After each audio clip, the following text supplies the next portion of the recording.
Hey everybody out there in Facebook land, it's me, Tati Amare. You know me normally from Live in the D, but sometimes there's some topics that I want to chit-chat about that might take too long for Live in the D, so guess what?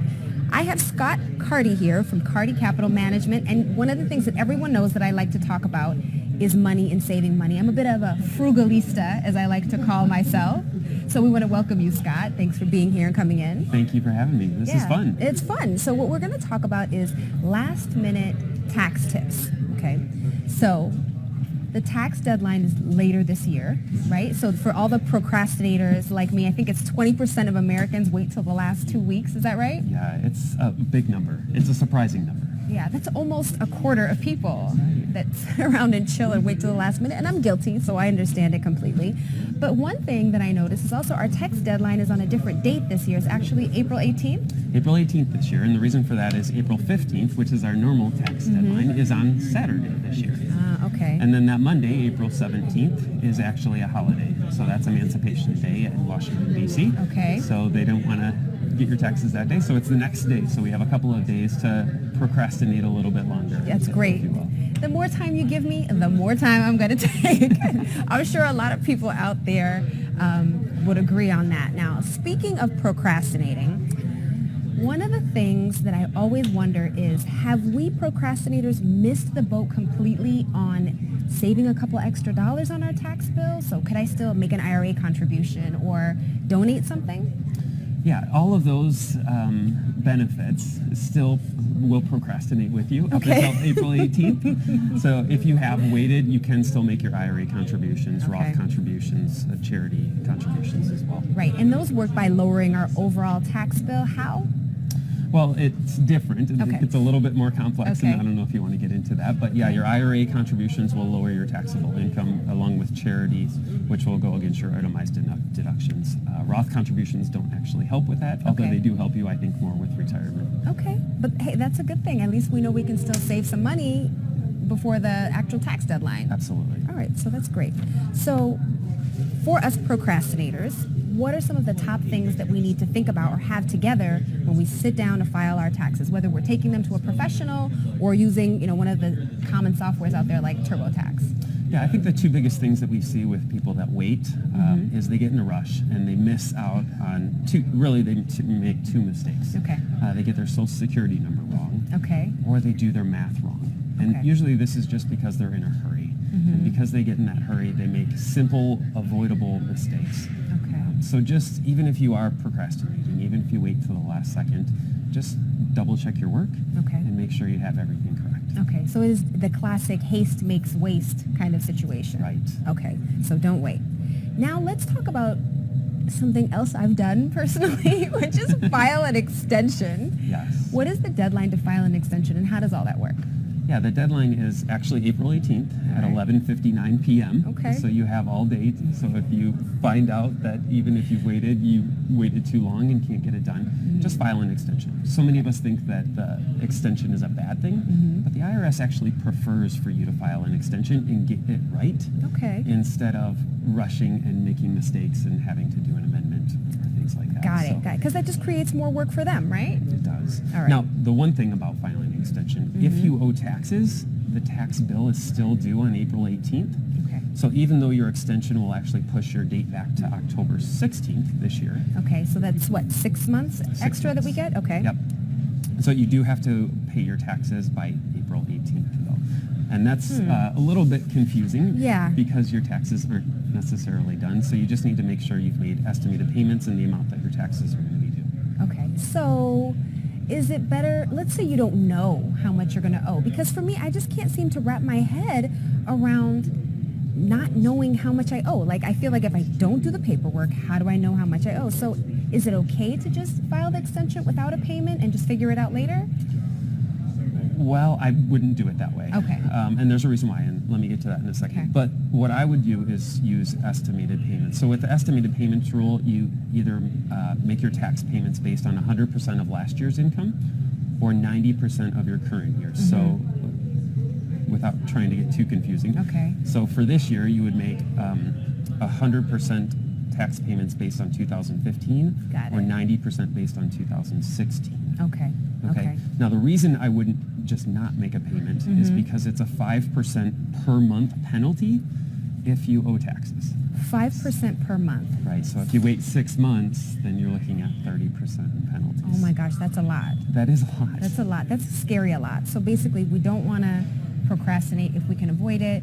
And let's say even if we didn't know, it'll probably be smart to just immediately, like, don't wait the 6 months to file. If you do actually file an extension, file immediately, a month, 6 weeks after, to avoid any penalties. We don't want any, because that's not the smart thing to do, but... Especially if you're doing it yourself. Right. You know, your tax person, your CPA may end up waiting, but if you're doing it, then just get it done. Okay. All right, sounds good. The other thing about waiting is tax scams are more and more prevalent right now. And by waiting, you really open yourself up to a lot of that. And it's a little bit scary to get involved in that because it takes forever to get that cleaned up. Right. And so it's better to get your taxes done. Sorry. Get them done right away. So let's talk about tax scams really quickly. So how do they know that you haven't filed your taxes yet? Or is it just going to take you longer that you've been tax scammed to figure out that you've been tax scammed? As far as the IRS or as far as scammers? As far as scammers. So in Okay. other words, let's say, if I wait and I'm a victim of tax scamming and I don't even know it, it's better to learn earlier than later is what I was trying to... Right. So I don't know that scammers know whether you file your taxes. Okay. And I don't know that they really care. What they're trying to do is steal your refund. Okay. So I think they do a pretty good job of getting that taxes put in there just so that they can get the refund right away. What helps you is if you put it in early as well, then the IRS is going to catch, hey, we already have this. Right. We have 2 tax returns for this individual. And I think that's where it's going to help you out. Okay, good stuff. So let's talk about some of the downfalls of waiting to file. Like, other than the fact that you might get hit with penalties and make mistakes and forget your social security number and all of that kind of stuff, what are some of the other reasons why we should just file early, get it done, and get it out of the way? Well, I think the biggest thing is you get your refund quicker. That's huge. That's why most of us file our taxes, is because we want that money back. Right. But the other thing is it takes longer for the IRS to get your tax return done and figure out, okay, did you do it right? Did you owe money? If you wait like a lot of other people are doing, then you just kind of get jammed up in there. Okay, all right. So you have to wait longer to get your money. Is it better to e-file or do it by paper, the good old-fashioned way? Because I know that there are people who still do it by hand, send it out to the IRS. What's the better way to go about it? I mean, I think e-file is quicker because you end up getting your tax return sent to the IRS in a much simpler, quicker manner. But I don't think there's anything wrong with still doing it the paper way. I am more of a fan of direct deposit than I am in getting checks in the mail. I've seen too many clients that get their tax refund checks stolen out of their mailbox, so I'm just not a big fan of that. I think it's easier to get your money just direct deposited. Yeah, that and makes nowadays more there's sense. so many companies that will do all of this for you for either a small fee or even free. The IRS will do it for free. Right, if you make a certain amount, right? How does that work? Yeah, if you're under 64,000, then you're allowed to file through the irs.gov website. Okay. If you're over 64,000, then unfortunately there's a cost involved in that. Okay. All right. Well, that's good to know too. So let's talk about what we do when we finally get the tax refund. You're going to first let us know what we shouldn't be doing, what not to do with our tax refunds. Right. There's a couple of things that I think are kind of no-nos that we do. The first one really is spend it, and that's what most of us do. We take our tax refund, which, let's back up for a second. Our tax refund is really our own money given back to us. So we've overpaid the government, and they've held on to it for the year, and now they're giving it back to us in April. So it's kind of like we're giving the government a interest-free loan on our money, right? Right. So as a financial nerd or whatever. I am a self-proclaimed financial nerd. Absolutely. Yeah, that's not really something that you want to do. So but most of us look at this money differently. We view this money as money that we weren't expecting, not as our own money coming back to us. Right. And retailers know this. They know that we look at it differently, so they put ads out with car deals and furniture deals and all of these things that we can kind of blow that money on because we do. Right. Most of the time, most of us take that money and we spend it. Right. You know, I have friends that wait for that money just to spend on vacations or things. Right. So you say definitely don't spend it, and also don't lend it. Is something that you mentioned as well. It's sad that we have to talk about this, but even today, people are still lending out their money to friends and families. And this is just something you don't ever want to get involved in. Right. I always tell my clients, if you lend money to a friend or family member, don't plan on ever getting it back, because most of the time you won't. Right. You know, I had a conversation with a client yesterday, and she co-signed a loan for someone, and it became a big issue because now that person isn't making payments, and guess what? She's the one that's responsible for that loan. You know, and I'll self-disclose, I've done it too. I made the huge mistake of co-signing for someone. Of course, I won't say who. I'm not trying to shame anyone. It is not a good decision, because when you're stuck with the bill, you have to make the payments for all of that. Mm-hmm. So I agree with you completely. Right. It not only hurts your relationships, but it hurts you financially. Right, right. So the other thing you say that we shouldn't do is actually depend on the tax return. Right. Like you're counting on that money. Tell me why. Because I feel like everybody feels like it is some bonus money coming in. I definitely don't spend it and I don't lend it, but it's nice to know that there are a couple extra dollars, you know, that are going to show up in the spring. Yeah, I think a lot of us do count on that money coming back to us to use it in some way. Mm-hmm. But if that's the case, then it's much smarter financially to get it throughout the year and increase your paycheck. Okay. January through December, instead of getting this big lump sum back that you overpaid. So it just makes more sense if you are depending on that money to increase your paycheck. And you can do that fairly easily by going into your payroll office and filling out a new W-4 form. Okay, well, let's talk about the anxiety that some people have of doing that. Like this is the time of year, we're talking about it with friends, we're talking about it with family, who all say, hey, I would rather have them take a little extra and make sure I don't owe them anything at the end of the year, as opposed to getting what is actually my own money throughout the year. Let's talk about, why do people have such anxiety about that? I think the biggest reason is people don't budget properly. Okay. You know, we don't take care of our money in a very organized way. And if we did, it would be very easy to set aside that money for taxes instead of relying on Uncle Sam to set it aside for us. Right. I think that's the biggest reason. So if you are one of those people that have struggles with that, then maybe it is best to have more taken out of your check and to maybe get a little bit extra at the end of the year. If you know that you're not financially responsible. Maybe that's too harsh, but... Yeah, or if it creates some kind of anxiety, right? Why have the extra anxiety? I mean, you definitely... Again, I think that what I've heard is a lot of people, maybe they're not putting the right information in on the form when they submit it to their HR departments. So at the end of the year, they get this tax bill. They're like, what? What is this? I was trying to do exactly what you suggested. Right. So I do think the IRS makes things very confusing, unnecessarily so.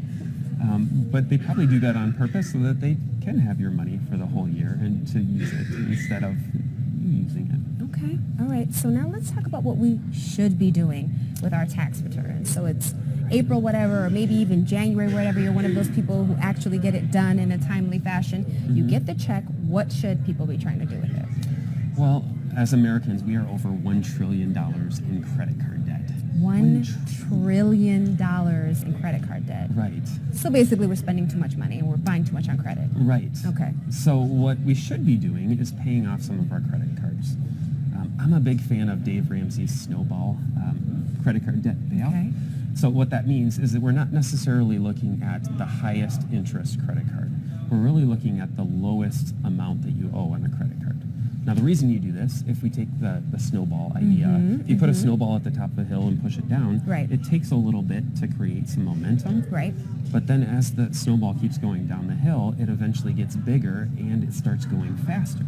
So if you take this idea and relay it to your credit cards, if you take your smallest credit card and pay it off, and all of a sudden you see that you have one less credit card, one less bill coming in, it provides some traction, momentum, so that you can continue to pay off your credit card debt. Momentum and motivation too. You feel good about yourself. Right. You know, that's interesting because that's a big thing that, I read a lot of financial blogs. Some say go after the high interest credit cards first. And now I've also heard your theory that, pay off the smallest amount and get that out of the way and get that snowball going. Yeah. Well, the reason I think that is if you pay off your highest interest credit card, and let's say it's the biggest amount, and you make your tax refund towards it, pay your tax refund towards it, and you make a dent on it, but you still get that bill every month. So financially, it may make more sense to pay off your highest interest credit card, but it doesn't help you to continue to do it. I got it. Yeah, there's a psychological aspect to money. You know, our emotions are all attached to all this kind of stuff. So I definitely can see how that would be a great way to pursue getting out of debt. So first thing you say, pay off credit cards, that sort of thing, and then increase savings? Yes. So most of us, just a statistic the other day, that 69% of Americans have less than $1,000 in their savings account. I saw that article. Oh my word, that is insane to me. Yeah. So I found that people that don't have an emergency reserve, don't have a rainy day fund, tend to always have rainy days. Right. They are always the people that car breaks down, their washing machine breaks down. So by putting money into savings, by having a rainy day fund, it seems like those people that have that fund never seem to have rainy days. I don't know why that is, but it seems to always be how it works. So the first thing is try to save some money, okay? 34% out of that 69 have zero in savings. Wow. So if you don't have a savings account right now, if you don't have an emergency reserve, then put some money aside into that. Start off with $1,000. Right. You know, the idea, the rule of thumb is 3 to 6 months. And I think the thinking behind that is if you are a single income family, you probably want to have 6 months of rainy day fund because if that one person loses their job, then you have zero income coming in. Right. If you are a 2-income family, then you may only need more like 3 months of rainy day fund. Okay. But start saving. If you have nothing right now, then get up to $1,000. If you already have your $1,000, then try to get 3 to 6 months of savings. Okay. You can also look at putting money into IRAs or Roth IRAs and saving for retirement as well. That's not a bad idea too. Okay. And I think that with the rainy day funds, 3 to 6 months sounds like an enormous amount of money to your average American out there. So would you say that save anything and saving something is better than saving nothing at all? Well, I think you want to make your goal of $1,000 at first. Okay. Once you have $1,000, then continue to put a little bit away. Okay. I'm a big proponent of budgeting because I think we spend our money improperly.